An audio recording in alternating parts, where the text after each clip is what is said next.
قال يا قوم أرأيتم إن كنت على بينة من ربي ورزقني منه رزقا حسنا.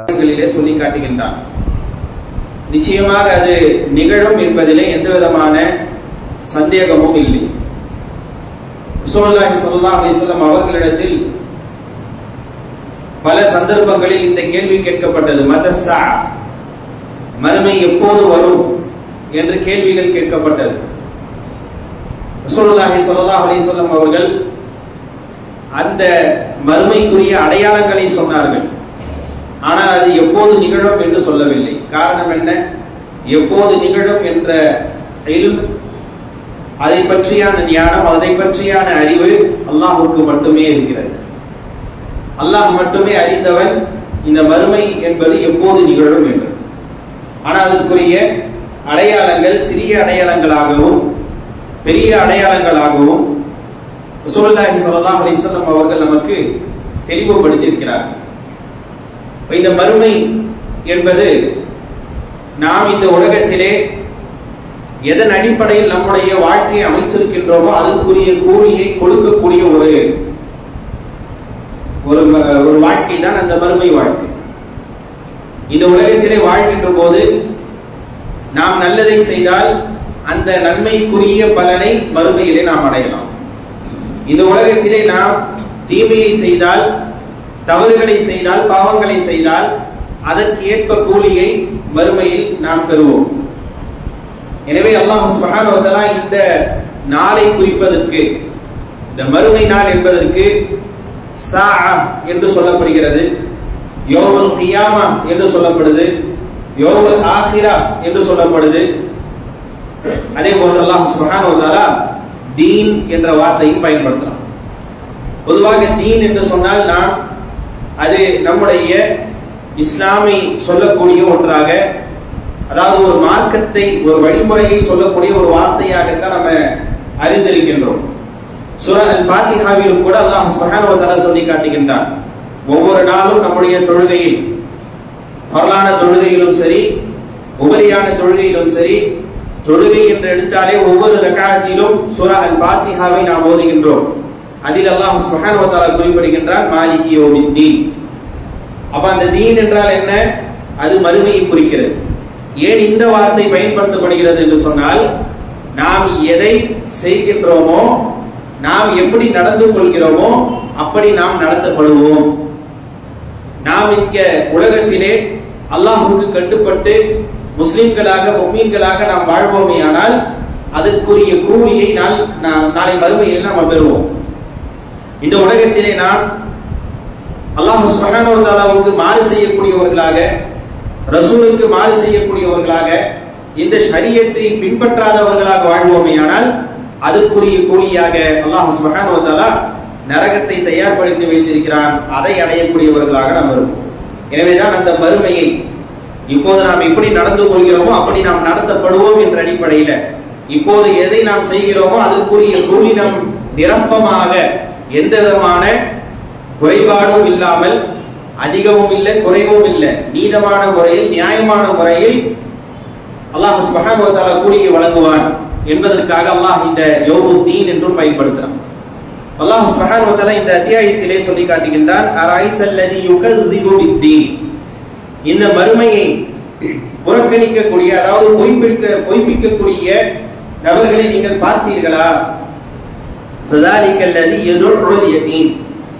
இந்த மறுமையை யார் ஒருவர் நம்பிக்கை கொள்ளாமல் இருக்கிறாரோ நிச்சயமாக அவரிடத்திலே தவறான நிலைகள் இருக்கும், பாவங்கள் இருக்கும், நன்மைகளை செய்யாதவர்களாக இருப்பார்கள், நன்மையின் பக்கம் செல்லாதவர்களாக இருப்பார்கள். அதைதான் பின்வரக்கூடிய வசனங்கள் தெளிவுபடுத்துகிறது.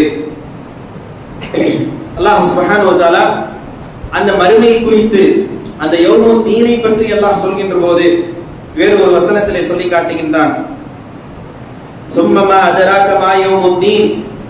அந்த மறுமை என்ற அந்த நாள், அந்த மறுமை நாள் எது என்று உங்களுக்கு அறிவித்தது எது? யௌம லா தம்லிகு நஃப்ஸுன் லினஃப்ஸின் ஷைஆ. எந்த ஒரு ஆத்மாவும் பிற ஒரு ஆத்மாவுக்கு எந்த விதமான பயனும் தர முடியாத, உதவி செய்ய முடியாத, பரிந்துரை செய்ய முடியாத, அல்லாஹ்வுடைய அனுமதி இல்லாம பரிந்துரை செய்ய முடியாத ஒரு நாளாக யாரும் யாருக்கும் பயன் தர மாட்டார்கள், எந்த விதத்திலும் பயன் தர மாட்டார்கள். வல் அம்ரு யௌமஇதின் லில்லாஹ். அன்றைய தினம் முழுக்க எல்லா அதிகாரமும் யாருக்கு உரியது என்று சொன்னால் லில்லாஹ், அது அல்லாஹ்வுக்கு உரியது. அதான் மாலிகி யௌமித்தீன். அப்படிப்பட்ட அந்த தீனை புறக்கணிக்கக்கூடியவனுடைய நிலை நன்மைகளின் பக்கம் செல்லாதவனாக இருப்பான். ஏன்?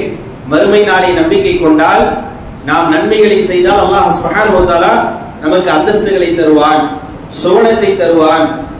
சுவனத்துல நமக்கு அழகான அந்த இன்பம், நிலையான ஒரு வாழ்வு, அந்த சுவனத்திற்குரிய வாழ்வுதான் என்பதை ஒருவர் புரிந்து கொண்டு அதை அடைவதற்குரிய வேலைகளை செய்வார், அதை அடைவதற்குரிய அமல்களை செய்வார். யார் ஒருவர் மறுமையை நம்பிக்கை கொள்ளாமல் இருக்கிறாரோ அவர் நன்மையின் பக்கம் விரைந்து செல்லவும் மாட்டார். அதே நேரத்தில் அவர்கள் பாவங்கள் செய்வதிலே அவர்கள் இருப்பார்கள், பாவங்களை விட்டு விலகுவதிலே அவர் கவனம் செலுத்த மாட்டார். எனவே இந்த மறுமை நாளை யார் நம்பிக்கை கொள்ளாதவனாக இருக்கிறானோ அவனை பற்றி அல்லாஹ் கூறுகின்ற போது அவன் யதீம்களை கவனிக்காதவனாக இருக்கின்றான், யதீம்களை விரட்டக்கூடியவனாக இருக்கின்றான், அவர்களுக்கு கிடைக்கக்கூடிய நலன்களை அடைய செய்யாமல் தடுக்கக்கூடியவனாக அவன் இருக்கிறான் என்பதை அல்லாஹ் சுப்ஹானஹு வ தஆலா சொல்லி காட்டுகின்றான். யதீம் என்று சொன்னால் யார் ஒருவர் தந்தை இல்லாமல் இருக்கிறாரோ அவர்தான் யதீம். தாய் இல்லாமல் இருக்கிறது இல்ல, தந்தை இல்லாமல் இருக்கக்கூடியவர்கள் யதீம். பருவ வயது அடையும் வரை, பருவ வயது அடைந்து விட்டால் அதற்கு பிறகு அவங்க யதீம் இல்லை. பருவ வயது அடையும் வரை தந்தை இல்லாமல் இருக்கக்கூடிய, அவர் ஆண் குழந்தையா இருந்தாலும் சரி, பெண் குழந்தையாக இருந்தாலும் சரி, அவர்கள் அனாதை என்ற யதீம் என்ற நிலையில் இருக்கிறார்கள். இவர்களுக்கு எல்லா விதத்திலும் நாம் உதவிகள் செய்ய வேண்டும், அவர்களை கவனிக்க வேண்டும், அவர்களை பராமரிக்க வேண்டும், அவர்களுக்காக நாம் உழைக்க வேண்டும் என்று மார்க்கம் நமக்கு கற்றுத் தருகிறது. அல்லாஹ் சுப்ஹானஹு வ தஆலா தன்னுடைய திருமறையிலே சொல்லி காட்டுகின்றான். ரசூலுல்லாஹி ஸல்லல்லாஹு அலைஹி வஸல்லம் அவர்களும் நமக்கு வலியுறுத்தி இருக்கிறார்கள். அதையும் நாம ஹதீஸ்களை நம்ம பார்க்கிறோம்.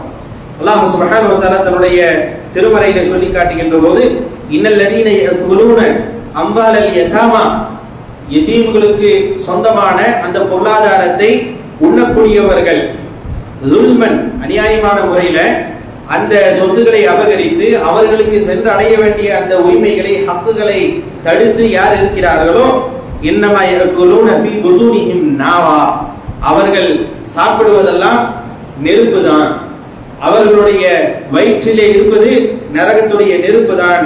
வஸயஸ்லௌன ஸஈரா, கொழுந்து விட்டு எரியக்கூடிய அந்த நெருப்பிலே அவர்கள் நரகத்திலே நுழைவார்கள் என்று அல்லாஹ் சுப்ஹானஹு வ தஆலா சொல்லி காட்டுகின்றான்.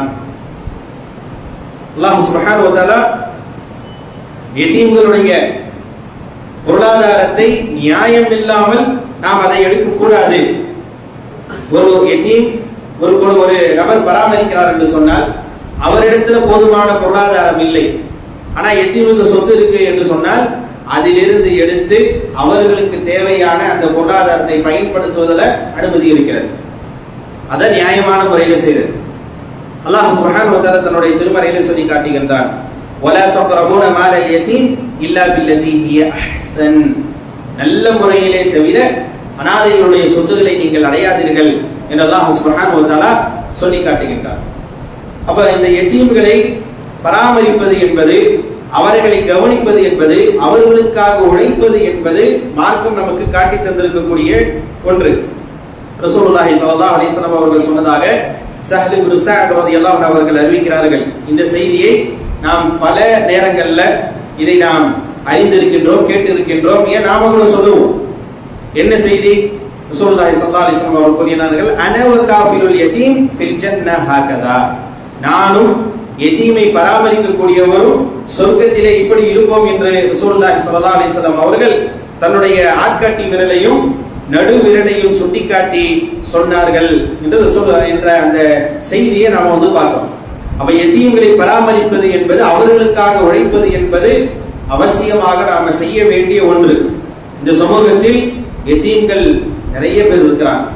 இன்னும் சொல்ல போனா எத்தீம்களுடைய நிலையில் பல பேர் இருக்கிறார்கள். தந்தை மரணிக்கக்கூடியவர்கள் தான். யாருடைய தந்தை மரணித்து விடுகிறாரோ அவர்தான் எத்தீம். ஆனா இன்றைய சமூகத்தில் எப்படிப்பட்ட சூழ்நிலை இருக்கிறது என்று சொன்னால், தந்தை உயிரோடு இருப்பார், அவர் எங்கன்னே தெரியாது. அல்லது தந்தை உயிரோடு இருப்பார், அந்த குழந்தையை அந்த தாயோடு விட்டுவிட்டு அவர் வேறு ஒரு திருமணம் செய்து இவர்களை கண்டுகொள்ளாமல் செல்லக்கூடிய ஒரு சூழ்நிலைகள் இருக்கும். இவர்களும் கூட இன்றைக்கு அனாதை இல்லங்களிலே அவர்கள் பராமரிக்கப்படுகிறார்கள் என்பது நாம பார்க்கக்கூடிய ஒன்று. எந்த ஒரு சூழ்நிலையாக இருந்தாலும் குறிப்பாக தந்தை என்பது மிக முக்கியமான ஒரு அந்தஸ்து. தந்தை எந்த நிலையிலும் அவர் தந்தை தான். ஒருவர் முஸ்லிமாக இருக்கிறார், அவருடைய தந்தை முஸ்லிம் இல்லை என்று சொன்னாலும் அவர்தான் தந்தை. அவருடைய பெயரை கொண்டு தான் இவர் அடையாளப்படுத்தப்படுவார். அதே போன்று ஒரு முஸ்லிம் அவருடைய பிள்ளை இஸ்லாத்தை விட்டு வெளியே போனாலும் இவர் தான் அவருடைய தந்தை. அதுல உறவுல எந்த மாற்றமும் இல்லை. ஆனால் அதுல சொத்து வராசத்து என்று வருகின்ற போது மாற்றம் வரும். ஆனால் உறவு என்பது தந்தை. எந்த ஒரு பெண்ணும் திருமணத்திற்கு முன்பு அவருடைய இனிஷியல் தந்தையுடைய பெயராகவும் திருமணத்திற்கு பிறகு கணவனுடைய பெயராகவும் மாற்ற முடியாது. ஆனால் இன்றைக்கு உலக வாழ்க்கையில் இப்படிதான் பார்க்கிறோம். மனைவிமார்கள் பெண்கள் இனிஷியலை மாத்திக்கிறாங்க. தந்தையுடைய அந்த பெயரோட அந்த இனிஷியலை எழுத்துவிட்டு கணவனுடைய பெயரை அங்கே பதிவு செய்யக்கூடிய ஒரு சூழ்நிலை இருக்கிறது. தந்தை என்று சொல்லக்கூடியவர் மிக முக்கியமானவர். எந்த அளவுக்கு என்று சொன்னால், ரசூலுல்லாஹி ஸல்லல்லாஹு அலைஹி வஸல்லம் அவர்களிடத்திலே ஒரு மனிதர் வந்து முறையிடுகிறார். என்னுடைய தந்தை இப்படி எல்லாம் செய்யறாரு என்றெல்லாம் முறையிடுகிறார், பொருளாதாரத்தை எல்லாம் எடுக்கிறாரு அப்படின்லாம் முறையிடுறார். ரசூலுல்லாஹி ஸல்லல்லாஹு அலைஹி வஸல்லம் அவர்கள் என்ன சொன்னார்? நீயும் உன்னுடைய பொருளாதாரமும் தந்தைக்கு உரியது என்று சொல்கிறார். நம்முடைய பொருளாதாரத்தை நம்முடைய தந்தை நம்முடைய அனுமதியே இல்லாமல் எடுத்தாலும் கூட அவர் மேல அது குற்றம் இல்லை. அவருக்கு நாம விட்டுக் கொடுக்கணும். ஏன்னா அவர் தந்தை. தந்தையுடைய பொருத்தத்தில் தான் அல்லாஹ்வுடைய பொருத்தம் இருக்கிறது என்று சொல்லக்கூடிய அளவுக்கு மிக உன்னத ஸ்தானம் இது தந்தைக்கு இருக்கிறது. தாய்க்கு எப்படி இஸ்லாம் பல சிறப்புகளை வழங்கி இருக்கிறதோ அது போன்ற சிறப்புகள் தந்தைக்கும் இருக்கிறது. இன்றைக்கு நம்மில் எத்தனை பேர் தந்தையை உதாசீனப்படுத்தக்கூடியவர்களாக இருக்கிறோம், தந்தையை எதிர்த்து பேசக்கூடியவர்களாக இருக்கிறோம்.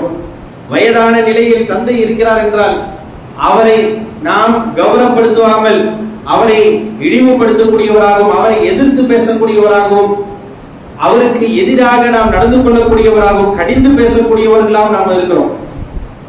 தந்தை என்பவர் மிக முக்கியமான ஸ்தானத்தை பெறக்கூடியவர் என்பதை ஒரு ஆணும் பெண்ணும் மறந்துடக்கூடாது. அல்லாஹ் சுப்ஹானஹு வ தஆலா அதனால்தான் தந்தையை இழந்தவர்களை எத்தீம் என்று சொல்லி அந்த எத்தீமுக்கும் தந்தையுடைய ஸ்தானத்துல இருந்து கவனிக்க வேண்டும் என்ற ஒரு பொறுப்பை கொடுக்கிறான். தந்தை இருந்தால் அந்த குழந்தை எப்படி அவர் பராமரிப்பாரோ, அவருடைய தேவைகளை பூர்த்தி செய்வாரோ, அந்த ஆசைகளை நிறைவேற்றி தருவாரோ, அந்த அடிப்படையில அந்த பராமரிக்கக்கூடியவர் வருகின்ற போது தந்தையுடைய ஸ்தானத்தில் இருந்து அவரை கவனிக்கக்கூடிய ஒரு பொறுப்பை இஸ்லாம் தருகிறது. ரசூலுல்லாஹி ஸல்லல்லாஹு அலைஹி வஸல்லம் அவர்களும் சிலாஹித்து சொல்றாங்க, சொர்க்கத்துல ரசூலுல்லாஹோடு நெருக்கமாக இருக்கக்கூடிய ஒரு நிலை ஏற்படும் என்று ரசூலுல்லாஹி ஸல்லல்லாஹு அலைஹி வஸல்லம் அவர்கள் சொல்லி இருக்கிறார்கள். அல்லாஹ் இங்கே சொல்லி காட்டுகின்றான், யார் இந்த மறுமையை புறக்கணிக்கிறானோ அல்லது பொய்ப்படுத்துகிறானோ அவர் யதீம்களை கவனிக்காமல் விட்டு விடுவார், அவர்களுடைய உரிமைகளை கொடுக்காமல் இருப்பான், அவர்களுக்கு செய்ய வேண்டிய கடமைகளை செய்யாமல் இருப்பான் என்று அல்லாஹ் சொல்லி காட்டுறான். இன்றைக்கும் நம்முடைய சமூகத்தில் எத்தனையோ யதீம்கள் இருக்கிறார்கள், அவர்கள் கவனமற்ற நிலையில் இருக்கிறார்கள் என்பதை புரிந்து கொள்ள வேண்டும். தாய் ஒரு கவனம் என்பது, கவனிப்பு என்பது அன்பு பாசம் இதையொட்டி இருக்கும். தந்தையுடைய கவனம் என்பது, தந்தையுடைய பராமரிப்பு என்பது அவருடைய ஒழுக்கமும் அவருடைய அந்த பிள்ளையுடைய எல்லா விதமான அந்த கம்பீரத்துக்கும் தந்தை தான் காரணமாக இருப்பார். அவருடைய ஒழுக்கத்துக்கும் தந்தை காரணமாக இருப்பார். தந்தை இல்லாமல் ஒரு குழந்தை அல்லது தந்தையுடைய கவனிப்பு இல்லாமல் ஒரு குழந்தை இருக்கிறது என்று சொன்னால் நிச்சயமாக அந்த குழந்தையிடத்துல பல்வேறு விஷயங்களை கவனக்குறைவுகளை நம்ம பார்க்க முடியும், தவறுகளை பார்க்க முடியும். எனவே அல்லாஹ் சுப்ஹானஹு வ தஆலா இதிலே கவனம் செலுத்தும்படி நமக்கு இந்த அத்தியாயத்தில் சொல்லி காட்டும். அடுத்து அல்லாஹ் சுப்ஹானஹு வ தஆலா சொல்கின்ற போது வலா யஹுது அலா தஆமில் மிஸ்கீன், யாரெல்லாம் இந்த மறுமையை பொய்ப்பிக்கக்கூடியவர்களாக இருக்கிறார்களோ அவர்கள் மிஸ்கீன்களுக்கு ஏழைகளுக்கு உணவளிப்பதில் தூண்டக்கூடியவர்களாக கூட இருக்க மாட்டான். அல்லாஹ் சுப்ஹானஹு வ தஆலா சொல்றான். அவனும் செய்ய மாட்டான், பிறர்களையும் செய்யும்படி தூண்டக்கூடியவனாக இருக்க மாட்டான். அதான் தூண்டுறது. தான் செய்யவில்லை என்றாலும் பிறர்கள் செய்யட்டுமே என்று சொல்லவும் மாட்டான், பிறர்களை செய்ய விடவும் மாட்டான். அப்படிப்பட்ட ஒரு நிலை இருக்கும் என்பதை அல்லாஹ் சுப்ஹானஹு வ தஆலா இங்கே சொல்லி காட்டுகின்றான். சூரா அல் ஃபஜ்ரில் அல்லாஹ் கூறுகின்றான், கல்லா பல் லா துக்ரிமூன அல் யதீம் வ லா தஹாதுன அலா தஆமில் மிஸ்கீன். அல்லாஹ் சுப்ஹானஹு வ தஆலா சொல்லும்போது யதீம்களையும் பராமரிக்கல, அதே நேரத்தில் ஏழைகளுக்கு உணவளிக்கும்படியும் அவர்கள் தூண்டவில்லை என்று நரகவாசிகளை பற்றி அல்லாஹ் சுப்ஹானஹு வ தஆலா சொல்றான். எனவே அன்பிற்கினிய அல்லாஹ்வின் நல்லடியார்களே, இந்த நிலை எதனால ஏற்படுது என்று சொன்னால் ஒரு மனிதனிடத்தில் இருக்கக்கூடிய கஞ்சத்தனத்தை வெளிப்படுத்துகிறது. ஏன் யதீம்களுக்கு அவர்களை பராமரிக்கவில்லை, அவர்களை தன்னுடைய பொறுப்பில் எடுத்து வளர்க்கவில்லை? கஞ்சத்தனம். ஏன் பிறர்களுக்கு உதவி செய்யவில்லை? கஞ்சத்தனம். ஏன் பிறர்களை தூண்டவும் இல்லை? எல்லாமே இந்த உலக வாழ்க்கையில் தான் சம்பாதிக்கக்கூடியது தனக்கு மட்டும் சொந்தம், தான் மட்டும் அனுபவிக்க வேண்டும் என்ற நிலையில் ஒரு மனிதன் சிந்திப்பதால் தான் அவனிடத்திலே இந்த கஞ்சத்தனம் ஏற்படுகிறது. அந்த கஞ்சத்தனத்தினால் அவன் நன்மைகளை செய்யாமல் விட்டு விடுகின்றான். ஸல்லல்லாஹு அலைஹி வஸல்லம் அவர்கள் எச்சரித்தார்கள், இந்த கஞ்சத்தனம் தான் உங்களுக்கு முன்பு வாழ்ந்த சமுதாயத்தை அழித்து விட்டது, அவர்கள் அழிக்கப்படுவதற்கு காரணம் இந்த கஞ்சத்தனம் என்று சொல்லியிருக்கிறார். இன்றைக்கு கஞ்சத்தனத்தோடு நாம் இருந்து கொண்டிருக்கிறோம். நம்மிடத்திலும் அந்த கஞ்சத்தனம் இருக்கிறது. நன்மையான காரியங்கள்ல செலவு செய்வதில் கஞ்சத்தனம், தேவையற்ற செலவுகள் செய்வதில் தாராளமான மனசு நமக்கு இருக்கு. ஆடம்பரமாக வாழ்வதிலே தாராளமாக இருக்கின்றோம். குடும்பங்களில் ஏற்படக்கூடிய திருமண நிகழ்வுகளில் ஆடம்பரங்களுக்காக மற்றும் வேற தேவையில்லாத விஷயங்களுக்காக நாம் பொருளாதாரத்தை செலவு செய்து நம்முடைய மதிப்பை பிற மக்களிடத்திலே காட்ட நாம் நினைக்கின்றோம். ஆனால் அதே நேரத்தில் நன்மையான காரியங்கள் அல்லாஹ்வுடைய பாதையில் செலவு செய்வது என்று வருகின்ற போது நாம் நம்முடைய பொருளாதாரத்தை அல்லாஹ்வுடைய பாதையில செலவு செய்யாமல் அதை நாமே தடுத்து வைத்துக் கொள்கின்றோம். அப்படிப்பட்ட ஒரு நிலை நம்மிடத்தில் இருக்கிறது. இது எச்சரிக்கை அடையக்கூடிய ஒரு நிலை. அல்லாஹ் சுப்ஹானஹு வ தஆலா இந்த நிலைகளில் இருந்து நம்மை விலகி இருக்கும்படி அல்லாஹ் சுப்ஹானஹு வ தஆலா சொல்லி காட்டுறான். அடுத்து மூணாவதாக அல்லாஹ் சுப்ஹானஹு வ தஆலா அடுத்த ஒரு வசனத்திலே சொல்லி காட்டுகின்றான். இது இரண்டாவது ஒரு பண்பு. என்ன பண்பு? தொழுகையில் பொறுப்போக்காக இருப்பது. ஃபவைலுல் லில் முஸல்லீன், தொழுகையாளிகளுக்கு கேடு. நாம் ஒவ்வொரு தொழுகைக்காகவும் அழைக்கின்ற போது அந்த அஸானில் சொல்வது என்ன? ஹய்ய அலஸ் ஸலாஹ் ஹய்ய அலல் ஃபலாஹ் என்று சொல்கிறோம். தொழுகை பக்கம் விரைந்து வாருங்கள், வெற்றியின் பக்கம் விரைந்து வாருங்கள் என்று அழைக்கின்றோம். ஆனால் அல்லாஹ் சுப்ஹானஹு வ தஆலா வைலுல் லில் முஸல்லீன், தொழுகையாளிகளுக்கு கேடு என்று சொல்லி காட்டுகின்றார். ஏன் தொழுகையாளிக்கு கேடு? எப்படிப்பட்ட தொழுகையாளிக்கு இந்த கேடு ஏற்படுகிறது என்று சொன்னால் அல்லாஹ் அதை தெளிவுபடுத்துகிறான். அல்லதீன ஹும் அன் ஸலாத்திஹிம் சாஹூன், அவர்கள் தங்களுடைய தொழுகையில் கவனம் இல்லாதவர்களாக பொறுப்போக்கு இருக்கக்கூடியவர்களாக இருக்கிறார்கள். எனவே இத்தகைய பொறுப்போக்கோடு இருக்கக்கூடிய தொழுகையாளிகளுக்கு கேடு என்று அல்லாஹ் சுப்ஹானஹு வ தஆலா சொல்லி காட்டுகின்றான். தொழுகை என்பது இஸ்லாத்துடைய அடிப்படைகளில் மிக முக்கியமான ஒரு கடமை. கலிமாவுக்கு அடுத்த ஒரு மிக முக்கியமான ஒரு கடமை இந்த தொழுகை. இந்த தொழுகையை பற்றி கூறுகின்ற போது யார் ஒருவர் தொழுகையை விடுகிறாரோ அவர் காஃபிராகி விடுகிறார் என்று பார்க்கிறோம். தொழுகையை விடுவது என்பது வேற அமல்களை விடுவதை போன்றல்ல. தொழுகையை ஒருவர் விட்டுவிட்டால் அவர் காஃபிராகி விடுகிறார். எந்த அளவுக்கு உலமாக்கள் ஃபத்வாவை கொடுத்திருக்கிறார்கள் என்று சொன்னால், யார் தொழுகையை தொடாமல் இருக்கின்றாரோ மௌத்தாகிறாரோ அவரை முஸ்லிம்களை அடக்கம் செய்யக்கூடிய மையவாடியில் அடக்கம் செய்யக்கூடாது என்ற அளவுக்கு கடுமையான நிலையில் எச்சரிக்கை செய்கிறார்கள் என்று சொன்னால், ஃபத்வாக்கள் கொடுக்கப்பட்டிருக்கிறது என்று சொன்னால், அன்பானவர்களே, நாம் இன்றைக்கு தொழுகையில் எந்த அளவுக்கு பேணுதலோடு இருக்கிறோம், தொழுகின்றோம். ஆனால் கவனக்குறைவோடு நாம் தொழுதால் நமக்கும் அந்த கேடுதான் என்பதை நாம் புரிந்து கொள்ள வேண்டும். அல்லாஹ் சுப்ஹானஹு வ தஆலா தொழுகை மிக முக்கியமான ஒரு அமலாக சொல்லி காட்டுகின்றான். தொழுகையிலே பேணுதலோடு சொல்லக்கூடியவர்களாக இருக்க வேண்டும் என்று அல்லாஹ் நமக்கு வலியுறுத்துகின்றான். அதே போன்று ரசூலுல்லாஹி ஸல்லல்லாஹு அலைஹி வஸல்லம் அவர்களும் இந்த தொழுகை பற்றி நமக்கு எச்சரிக்கை செய்திருக்கிறார்கள். தொழுகை விடக்கூடியவர்களை பற்றி எச்சரிக்கை செய்திருக்கிறார்கள். தொழுவதினால் நமக்கு கிடைக்கக்கூடிய நன்மைகள் என்ன என்பதையும் நமக்கு சொல்லி இருக்கிறாங்க. இந்த தொழுகையின் மூலமாக நம்முடைய பாவங்கள் எல்லாம், சிறு சிறு பாவங்கள் எல்லாம் மன்னிக்கப்படுகிறது. இந்த தொழுகையின் மூலமாக நமக்கு கண்குளிர்ச்சி இருக்கிறது. இந்த தொழுகையின் மூலமாக நாம் அல்லாஹ்வோடு ஒரு நெருக்கத்தை ஏற்படுத்திக் கொள்கின்றோம்.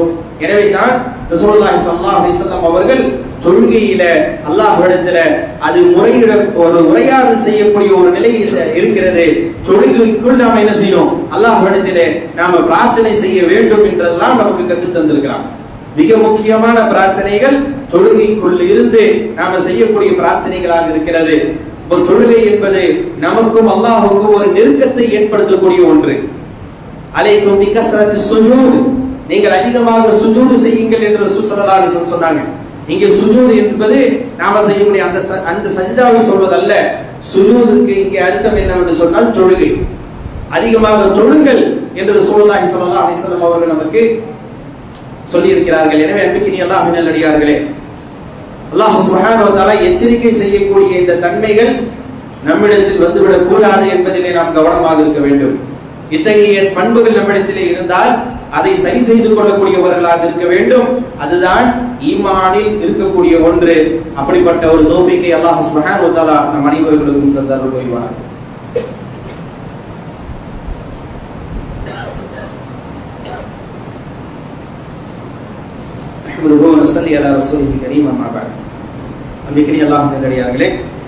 அல்லாஹ் சுப்ஹானஹு வ தஆலா சூரா அல்-மாஊன் என்ற அத்தியாயத்தில் எச்சரிக்கை செய்யக்கூடிய சில பண்புகளை பற்றி நாம் பார்த்து வருகிறோம். அல்லாஹ் சுப்ஹானஹு வ தஆலா வயலுல் லில் முஸல்லீன் அல்லதீன ஹும் அன் ஸலாத்திஹிம் சாஹூன் அல்லதீன ஹும் யுஆஊன் என்று அல்லாஹ் சுப்ஹானஹு வ தஆலா அடுத்த ஒரு தன்மையை சொல்றார். அதாவது இந்த தொழுகையாளிகள் எப்படிப்பட்டவர்கள் என்று சொன்னால், பிறர்கள் பார்க்க வேண்டும் என்பதற்காக தொழுகிறார்கள், பிறர்களுடைய கவனத்தை ஈர்ப்பதற்காக தொழுகிறார்கள், அல்லது பிறர்களிடத்திலே நல்ல மதிப்பு பெற வேண்டும் என்பதற்காக தொழுகிறார்கள். அப்படிப்பட்ட ஒரு நிலையும் நம்முடைய தொழுகையை அழித்து விடக்கூடிய ஒன்று. ரசூலுல்லாஹி ஸல்லல்லாஹு அலைஹி வஸல்லம் அவர்கள் கூறுகிறார்கள், இன்ன அஃவஃப மா அஃபாஃபு அலைக்கும் அஷ்ஷிர்க் லஸ்கர், உங்களிடத்திலே ஏற்படும் என்று நான் ரொம்ப பயப்படக்கூடிய ஒன்று சின்ன ஷிர்க் என்று சொல்கிறார்கள். சின்ன ஷிர்க் என்றால் என்ன? சஹாபாக்கள் அதற்கு கேட்கின்ற போது, விளக்கம் கேட்கின்ற போது ரசூலுல்லாஹி ஸல்லல்லாஹு அலைஹி வஸல்லம் அவர்கள் கூறினார்கள், அது ரியா என்று.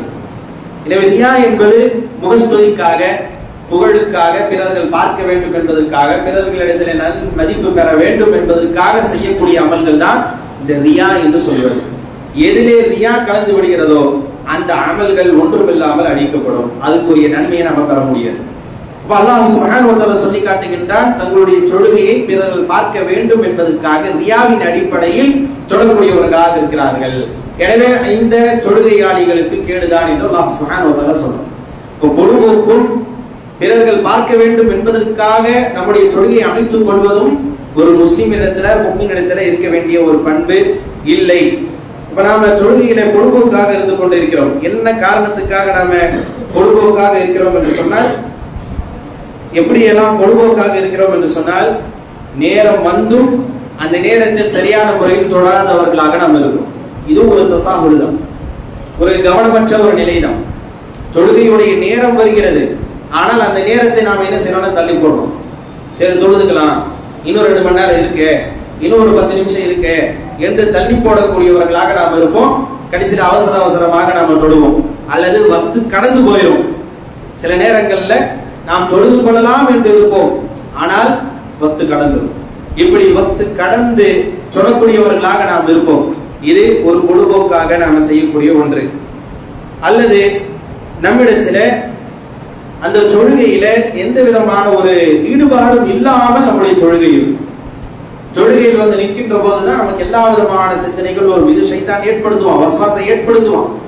ஆனால் அதற்கான ஒரு தயாரிப்புகளோடு நாம இருக்கணும். தொழுகை என்பது ஒரு மிக முக்கிய ஒரு இபாதா. அந்த முக்கியமான ஒரு இபாதா வீணாக போயிடக்கூடாது என்பதில் நம்ம கவனமா இருக்கும். அதற்கான தயாரிப்புகள், அதற்கான சட்டங்கள் என்ன இருக்கிறதோ அதை சரியான முறையில் அறிந்து அதை சொல்லக்கூடியவர்களாக நாம் இருக்கணும். அதே போன்று இன்னொரு ஒரு காரணமும் இருக்கிறது. தொழுகையில அந்த தொழுகையுடைய ருக்குன் என்ன, தொழுகையில வாஜிப் என்ன, தொழுகையில சுன்னா என்ன என்று தெரியாமல் நாம தொழுகிறது. நான் சொல்லக்கூடியது தொழுகை முடிச்சு சுன்னத்து தொழுகிறத பத்தி சொல்லல.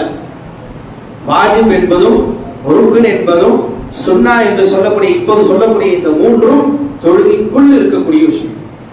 அல்லாஹ் அக்பர் என்ற தக்பீர் சொன்னதுல இருந்து அஸ்ஸலாமு அலைக்கும் என்று சலாம் சொல்வது வரை தொழுகைக்குள்ள சில ருக்குன்கள் இருக்கிறது. ருக்குன் என்று சொன்னால் இதை நிறைவேற்றவில்லை என்றால் தொழுகை இல்லை, தொழுகை பாத்திலா போயிடும்.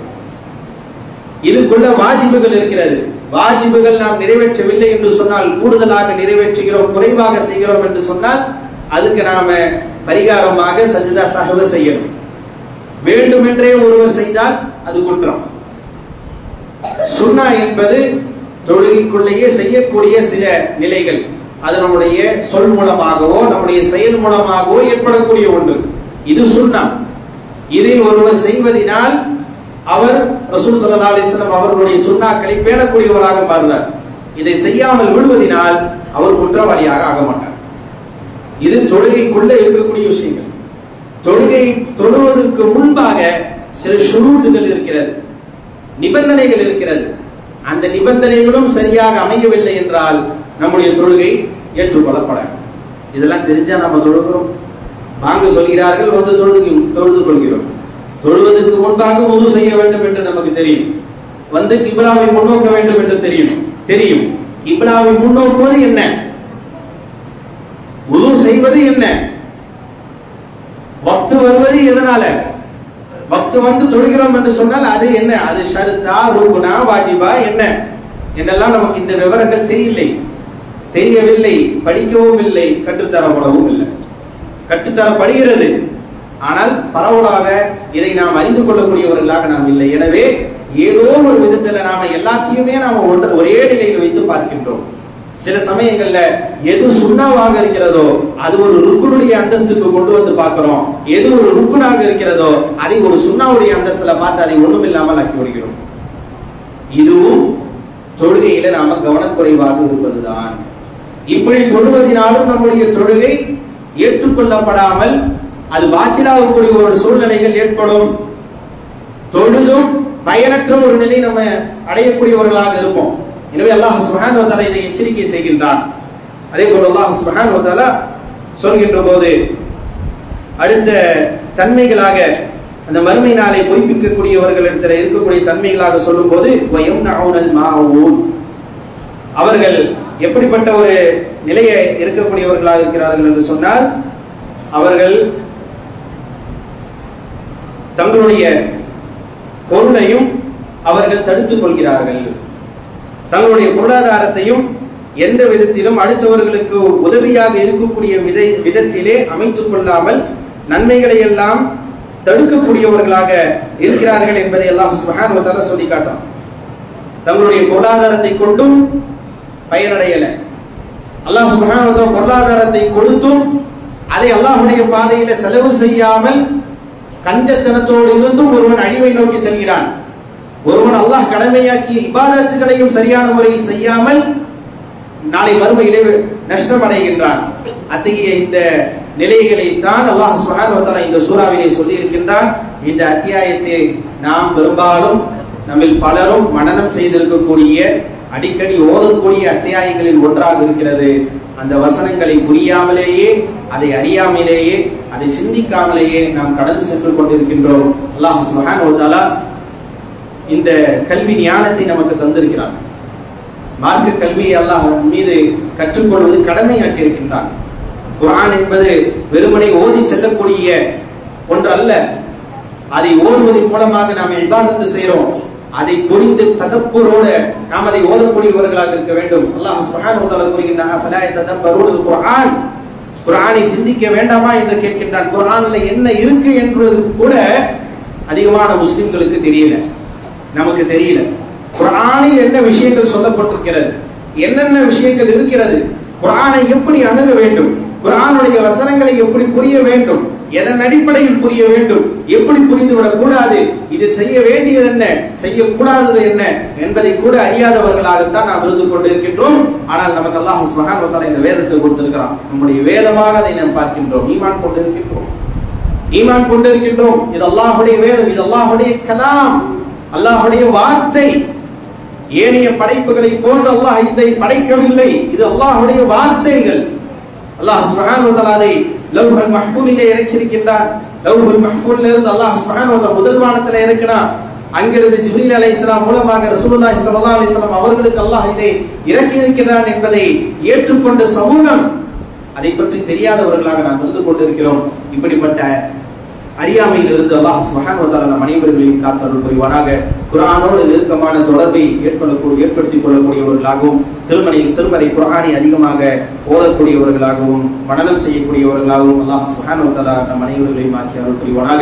நம்முடைய பாவங்களை அல்லாஹ் சுப்ஹானஹு வ தஆலா மன்னித்து நாளை மறுமையிலே நபிமார்களோடு, சுஹதாக்களோடு, சாலிஹான அடியார்களோடு சொர்க்கத்திலே இருக்கக்கூடிய வாய்ப்பினை தந்தருள் புரிவானாக. ரப்பனா ஆத்தினா ஃபித் துன்யா ஹஸனா வ ஃபில் ஆখিরাতি ஹஸனா வ கினா அஸாபன்னார். வ ஆখিরு தஅவானா அல்ஹம்துலில்லாஹி ரப்பில்